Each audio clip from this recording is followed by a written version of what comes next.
Hey there, sales champions, and welcome back to Blackwoods Academy Sales Tip of the Day. Today, we're going to be looking into 3 things they need to have to close any sale. If you can get your prospect to love you, the product, and the company, you are practically unstoppable. But here's the catch. Each one of these steps has a psychological layer. You can't just check them off like you're doing a to-do list. You need to have an understanding of the emotions and motivation behind them. And by the end of this video, you'll have an actionable strategy and a deeper psychological understanding of how to master these 3 areas. So let's get into it. The first one is they gotta love you. Look, people buy from people they like, and it's not just a fluffy statement, it's rooted in neuroscience. The likability factor triggers a part of the brain that associates with safety, trust, familiarity. So when a prospect likes you, their defenses drop and they become more open to what you're saying. Like one of those things that I like to, make a joke, try to keep it light, keep it fun. It is one of those things that like they will make an excuse for it. There's like a thing you can look into when they're actually thinking about firing someone, and it has something to do with this. Just follow along. It is like one of those things where you can maybe spot the difference if I do it here. If we're talking about firing Jim, so which way am I leaning when I say, well, look, Jim hasn't been meeting his quota, but he's a really good team player, and he does get the sales up when he really tries. Like already there, I've said the bad thing. He doesn't meet his quota, but now I'm looking for reasons not to fire him. So if you hear someone say the opposite, where I go, well, look, Jim, he really does try. He's a good team player, but he doesn't meet his quota. Now I'm leaning towards firing him. Those little 2 subtle differences on paper would be the same. Well, you're saying he doesn't meet his quota, but you're saying that he's a team player and he really tries. But by switching them up, you actually can read what the person is trying to say. Like I said, I'll do one more time just for an effect. Uh, you know what, Jim, he's not meeting his quota, but he's a good team player and he's really trying. Now I'm trying to convince you to like we should give him a chance. But if I want to convince you of firing him, I'll go the opposite way, like I did before. Look, Jim is a good player, team player. He's really trying, but he's not meeting his quota. Now I'm leaning you and I'm pushing you into the decision of firing him instead. So it's the same thing there, the tonality, like we talked about yesterday, and other ways of how you say it. So definitely the likability, like if I like Jim, I'm gonna say it the other way around because I want to keep him around. So the psychological breakdown on this is that it's mirror neurons. So these neurons are in the brain and they activate when we see someone we feel connected to. When you're likable, you subconsciously make your prospect feel at ease. Like they're talking to someone who gets them. It's like a friend. It's the empathy of it. So it's emotional reciprocity. When you show genuine care and interest in someone, you're wired to reciprocate. And if you make them feel good, they'll associate those feelings with you. So the actionable steps on these are, be genuinely curious. Like you should be that anyway. If you're in sales, you should be interested in people. So ask open-ended questions like we talked about in other videos and actively listen and show them that you're interested in them as a person, not just as a buyer. So instead of jumping straight into a pitch, start with something where you can ask them like, look, what are your biggest challenges you're facing right now? What are the problems that you're dealing with? Or how do you handle this already? Like in one case where I'm working with, we're selling workshops and helping with psychological safety. I asked them, like, what are the challenges you're seeing in the workplace? Like, what are the things that you would want to work on? And that is just not me trying to sell them an already made product and an idea. I want to hear what they need and how they need it. They feel heard, they feel valued, they feel understood. And you match their energy. If they're very formal, stay professional. If they're laid back, you can loosen up a bit. And this builds instant rapport. And these aren't like tricks or you're trying to scam them or anything like that. We're just doing what is good for human interaction, human communication. So be relatable as well. Like I said before, jokes that feel natural, make a personal anecdote. Like with these courses and workshops that I'm working with one company, it's actually my company, my fiance's. We also look into these kind of things of like, well, look, we worked with someone that had a similar feel felt found. Like, or yeah, I've been in a workplace where you have that water cooler complaining. You know, people aren't telling the boss what's wrong, but they go to the water cooler and they complain to everyone else. So, but use it sparingly. It's just, this is just to make you human, that you're not just trying to sell. So remember, building likability isn't about manipulation, like I said.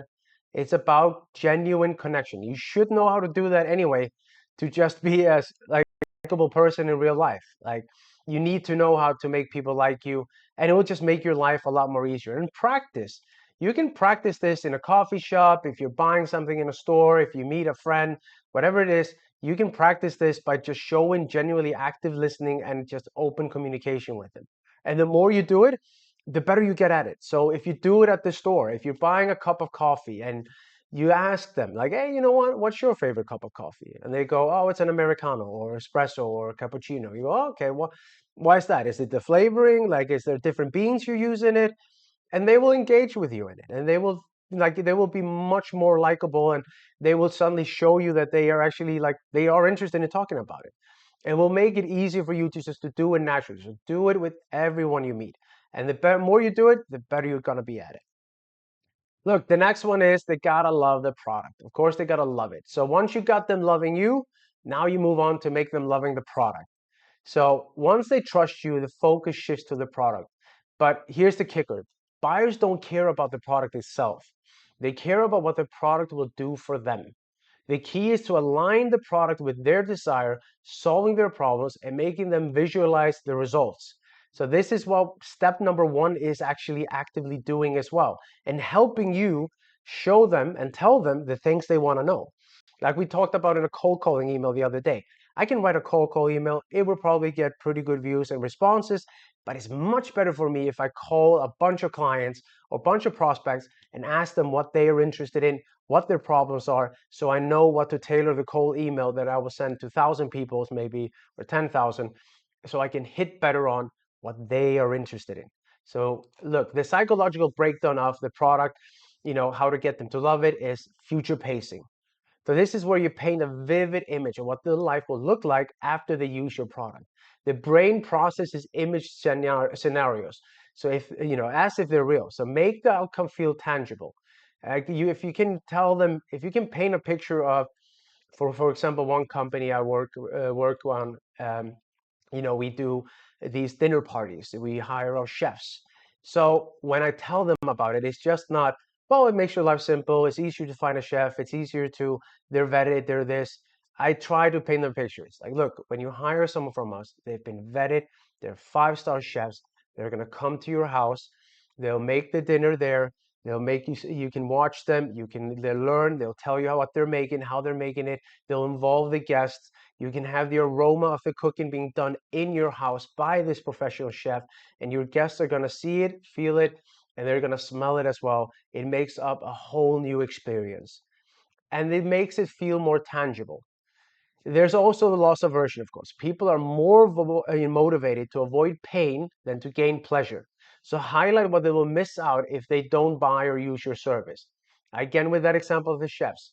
Well, look, you can always go on your own and Google and search and ask around, and you're going to take a risk. You don't know. Well, are they going to show up? Are they good chefs?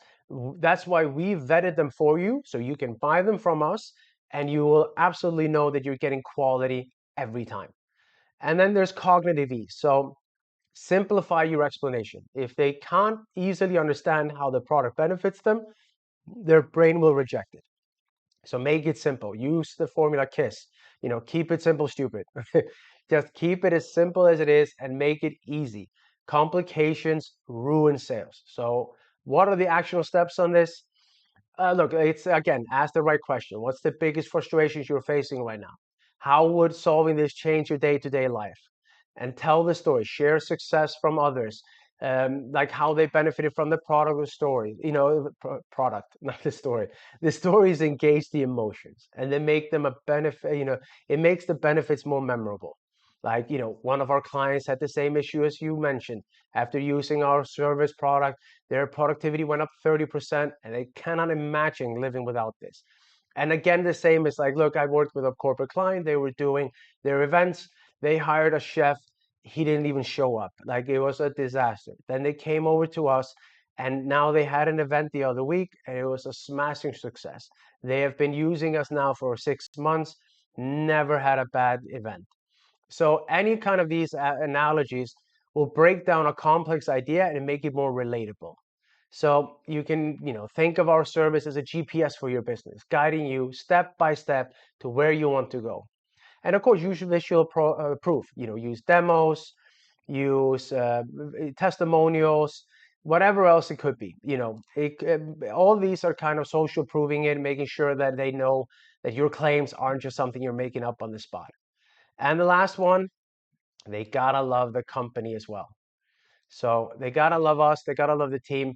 And this is often an overlooked piece of the puzzle. The buyers need to trust the company behind the product, that it is reliable, ethical, and aligns with their values.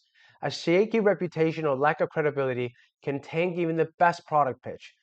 So the psychology of this, how you use it, social proof, like we talked about before, Trustpilot, reviews, case studies, whatever it is. Humans look to others for validation. If the others trust the company, their prospects are more likely to follow suit.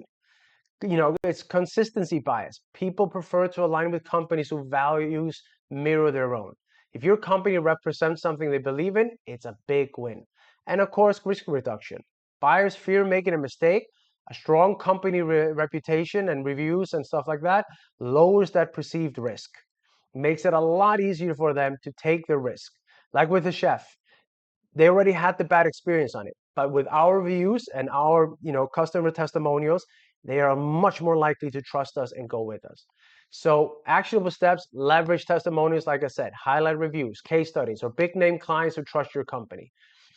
Show stability, share the facts that demonstrate your company's reliability, like years in business or growth rate or whatever else it could be.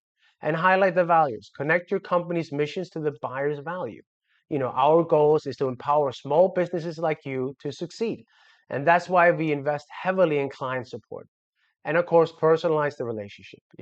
Introduce them to the team, share behind scenes stories, make the company feel human. Companies have that risk of becoming an entity that's not human. Like, if you're designing something or doing something like a product, introduce them to the design team, show them new designs that you're making, or like anything else, share on your LinkedIn or something, a fun experience the company's doing. So it just makes it more relatable, makes it more human. People want to buy from people. So look, here's the deal. It isn't just about pushing a product. It's about creating an experience where the buyers feel good about you, the product, and the company. And when you master these three areas, closing becomes a less of a challenge and more of a natural next step. So here's a little bit of an action plan. Focus on connecting with your prospect genuinely. Tailor your pitch to show how your product solves their specific problems, and back it all up with a strong company reputation that makes them feel safe and secure. So look, again, we're coming to the end of the video. If you found this helpful, hit the like button, subscribe, and share this with your team. And hey, if you're looking to take your sales game to the next skill level, check out my Udemy course or contact me here on the channel. It's in the channel bio.